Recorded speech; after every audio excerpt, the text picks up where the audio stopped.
Hey everyone, welcome back for another deep dive with us.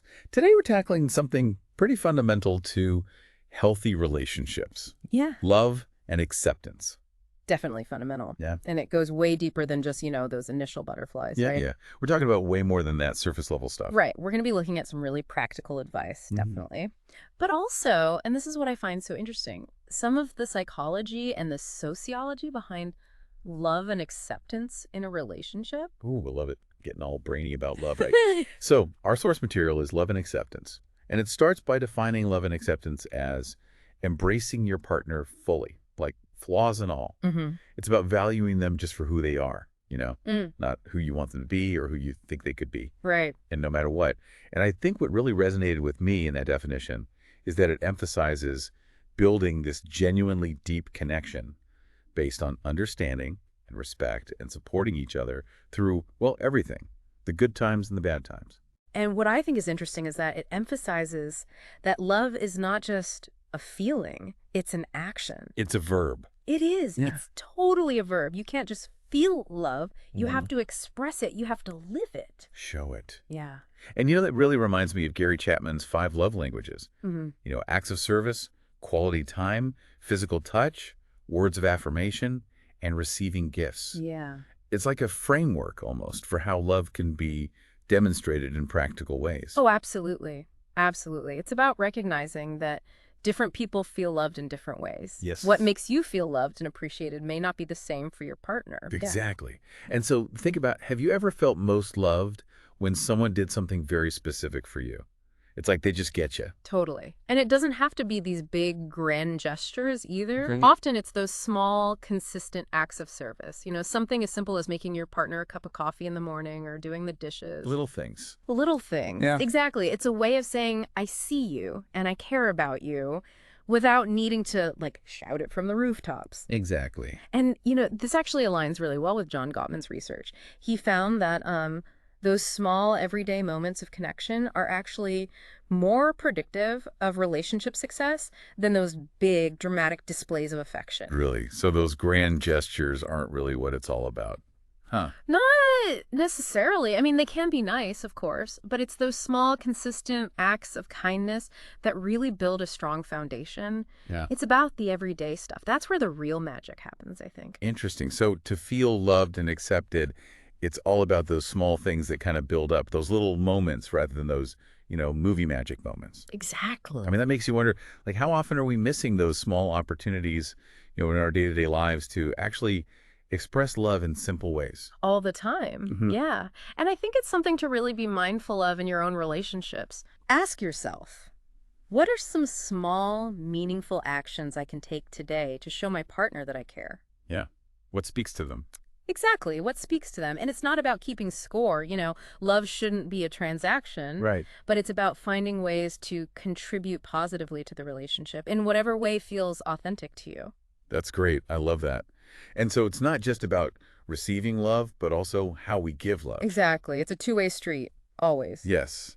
And love and acceptance also talks about sacrifice being a really important part of acceptance, which made me think, I feel like there is some amount of sacrifice that's actually required for real acceptance. What do you think? Yeah, for sure. That connects to Carl Rogers' concept of unconditional positive regard, Okay. Unconditional positive regard. which is a fancy way of saying, loving and supporting someone without any conditions. It's about accepting them as they are, not as you wish they were or how you think they should be. Right. And we all have our quirks. Oh, absolutely. We all have those little things, right? And so acceptance means embracing those quirks, even if they're, maybe not our favorite things. Yeah. Even if it means we need to adjust a little bit ourselves. Exactly. And here's where things get really interesting, I think. Sociologists talk about this thing called exchange theory, which suggests that, relationships involve this give and take. We put in effort and we hope to receive something in return. Right. It's a balance, a healthy balance, ideally. Absolutely. But love and acceptance argues that sometimes those acts of selfless giving, where you're not necessarily expecting something in return, they actually strengthen the bond way more than if you're constantly keeping score. Oh, interesting. So it's kind of like shifting your perspective. It's not about winning or losing in the relationship. It's about recognizing that you're both contributing to something bigger than yourselves. It's the team effort. We're in this together. Exactly. And that's where sacrifice comes in. It's like, you're not doing something just to get something back. You're doing it because you genuinely care about your partner's It's happiness. that selflessness. It's choosing to do something Yeah. that maybe you don't really want to do, but Mm. you do it because you know it's going to make them happy. Yeah, Powerful stuff. right. And it can be tough. Oh, absolutely. Yeah. But love and acceptance actually provide some really great examples of what this might look like in everyday life. Oh, yeah. I'm curious.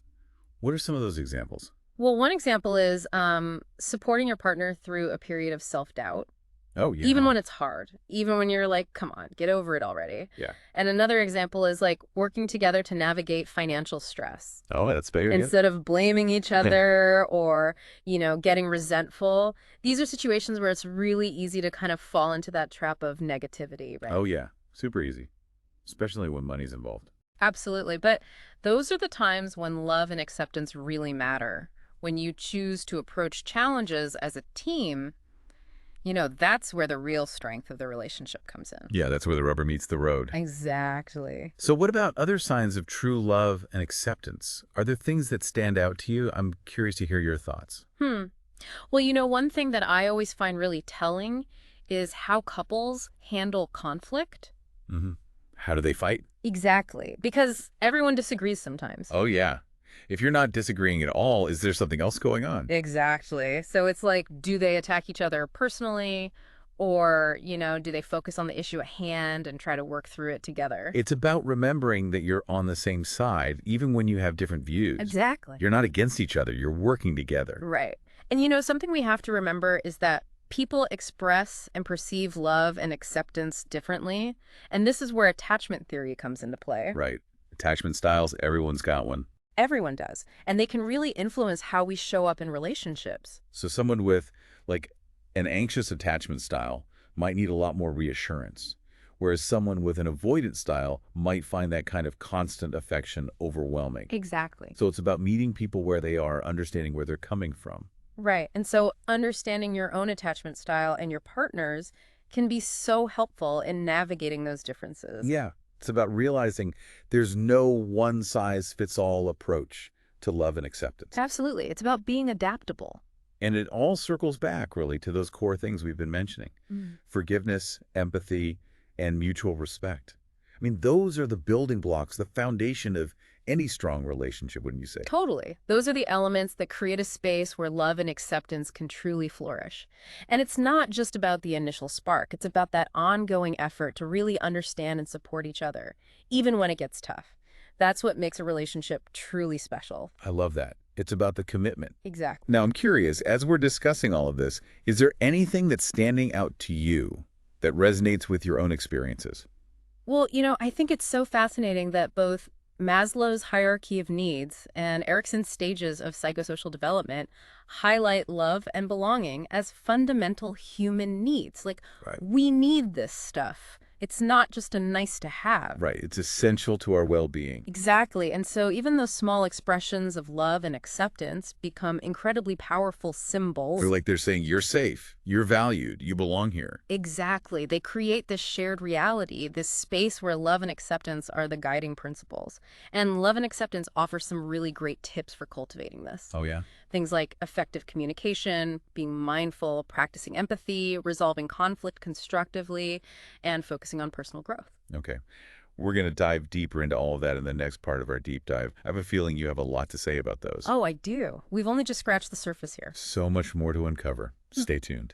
Before we jump into all that, I was just thinking about how we're talking about creating that shared reality, right? Where love and acceptance are just like the bedrock. It's a powerful image. It is powerful, yeah.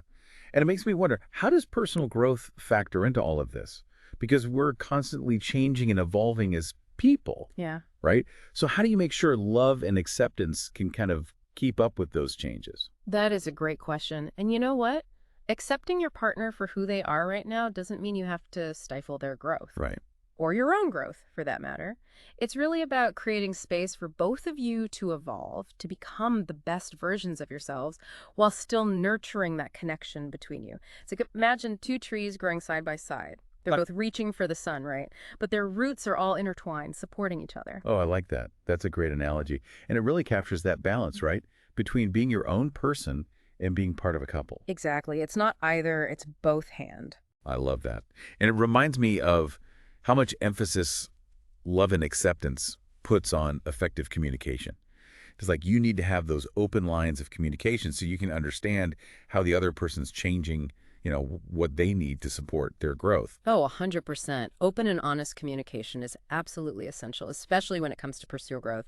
It's about being willing to have those sometimes difficult conversations, about what you're going through, what you're struggling with. Yeah, and even just those regular check-ins, right? Yeah. Just to make sure you're still on the same page as you're both kind of growing and evolving. I imagine those conversations can get a little tricky at times. They can be. But you know what? Personal growth sometimes does lead to conflict, Right. especially if those changes, they kind of challenge the existing dynamic in the relationship. But here's the thing. Conflict itself isn't necessarily a bad thing. That's true. I remember Love and Acceptance talked about how important constructive conflict resolution is for a relationship. Exactly. So it's not about avoiding conflict altogether. It's about how you approach it. Yeah. When you approach disagreements with this, like mindset of understanding and collaboration, those conflicts actually become opportunities to learn and grow closer. It's not about winning or losing an argument. Right. It's about really understanding your partner's perspective and finding a solution that works for both of you. You're a team, like we said, working through it together. Exactly. And that's where mindfulness and empathy become super important. Being able to step back from your own immediate reactions and really try to see the situation from your partner's point of view. That's key for resolving conflict constructively. It's like hitting the pause button on your own emotions for a minute, right? And trying to really see things from their side. I bet that's really hard to do sometimes, especially when you're in the heat of the moment. Do you have any tips for that? Like how to actually do that effectively?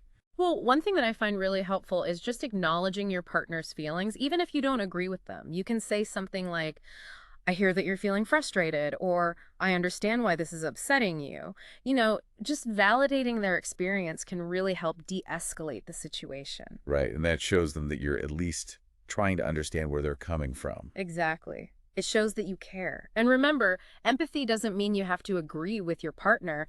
It just means you're making an effort to see the world through their eyes. It's about honoring their experience. Yeah. Even if it's different from yours. Exactly. I feel like that's such a beautiful example of acceptance. You're not trying to change their feelings. You're just trying to understand them. Right. And, all of this communication, empathy, conflict resolution, it all kind of points to this need for greater emotional intelligence, right? Both as individuals and as a couple. You're right. I mean, I feel like emotional intelligence is kind of like the secret sauce to any healthy relationship. Would you agree? Oh, absolutely. It plays such a vital role in how we connect with each other. It's what allows love and acceptance to really thrive. I love that. So I guess to clarify, what exactly do we mean by emotional intelligence? So emotional intelligence is about being aware of your own emotions, of course, being able to manage them effectively, and then also being attuned to the emotions of others. It's about understanding how your emotions impact your actions and how to communicate those emotions in a healthy way. So it's not just about like being in touch with your emotions. It's about being able to actually use them constructively within the relationship. Exactly. And the cool thing is that emotional intelligence isn't fixed. It's something we can develop over time. So we can learn to be more emotionally intelligent. That's good news. Yes, it's like a muscle we can strengthen. And there are so many resources out there to help with that. Oh yeah, like what? Well, there are tons of books, articles, workshops, and even therapy can be really helpful. And just being more mindful of your own emotions and how you react in different situations can make a big difference. It's like a lifelong journey of self-discovery, really. Exactly. And the benefits extend far beyond just our romantic relationships, right? Right. It's about becoming a better version of yourself, for yourself and for the people you care about. Exactly. It's about expanding our capacity for connection. I love that. Mhm. This whole conversation's been so insightful. I feel like we've covered so much ground, from the theory behind love and acceptance to how we can actually practice them in our daily lives. It's been fun. It has. Any final thoughts before we wrap up this part of the deep dive? Just this. Remember that this whole journey of love and acceptance, it's not about being perfect. It's really about being willing to learn, to grow, and to keep showing up for each other, even when it's messy. Because it's going to be messy sometime. It is. Relationships are messy. They are. That's part of the deal. Exactly. But that's where the real beauty lies, I think. And that's where the growth happens. Yeah. Well said. Now, listeners, we want to hear from you. How do you cultivate love and acceptance in your own relationships? What challenges have you faced, and what strategies have you found helpful? Share your thoughts with us in the comments. We love hearing from you and continuing the conversation. And be sure to join us for the final part of our deep dive, where we'll explore even more practical tips and strategies for strengthening love and acceptance in your everyday life. Welcome back to the final part of our deep dive on love and acceptance. It's been a journey, hasn't it? It really has. We've covered so much ground. So much, from understanding what love and acceptance even are to all those psychological and sociological things that influence them, in real life. Right, and how those big concepts play out in our actual relationships. Exactly, and how we can put them into practice. Yeah, the practical stuff, that's what people want to know. Exactly. So we talked about love as an action, the power of small acts, and accepting our partner's individuality. Embracing those quirks. And of course, those key ingredients: Mm-hmm. communication, mindfulness, empathy, constructive conflict resolution. Those are the real foundation. Absolutely, they're crucial. But how do we actually do it? How do we make love and acceptance a daily thing? Right, it's all about taking action. And one of the simplest yet most powerful things you can do is just express gratitude to your partner. Mm. Like we talked about with love languages, words of affirmation are huge. It's true. It's so easy to take each other for granted, especially after being together for a while. But I guess just saying thank you, appreciating who they are, what they do, can make a big difference. Oh, it totally can. And it doesn't have to be anything fancy, just a simple thank you for dinner or I really appreciate you listening to me. Right. It's about those little acknowledgments. They really add up over time. Exactly. Little things go a long way. So, it's not just saying it, right? We can show our appreciation too. Of course. Actions speak volumes. Remember those acts of service, bringing them coffee, helping with a chore they hate. Yeah. It's like saying, I want to make your life a little easier. Exactly. And speaking of connection, love and acceptance talks about vulnerability, creating a safe space for it. What are your thoughts on that? That's so important for intimacy. You can only be truly close if you're both comfortable sharing your real selves, flaws and all. Yeah, not just the good stuff. Right. It's about letting go of that need to be perfect, to be seen for who you really are. Yeah, it takes courage to be vulnerable like that. It does. You're taking a risk. It's like saying, here I am. Do you still love me? Exactly. That's where trust comes in. Knowing your partner will accept you no matter what. Exactly. It has to go both ways, though. Both people need to feel safe enough to open up. Right. It's a two-way street. And that's how you build real intimacy. And active listening has to be a big part of that, right? Huge E. Mm. It's more than just hearing the words. It's about really focusing, putting your phone down, making eye contact, understanding their perspective. Being present in that moment. Exactly. And sometimes it means asking questions to be sure you're getting it right. It's not about interrupting or giving advice. It's just being present. It's about letting them know they're being heard. Now, one thing we haven't talked about as much is conflict. It's going to happen. So how do we deal with it in a healthy way? Great point.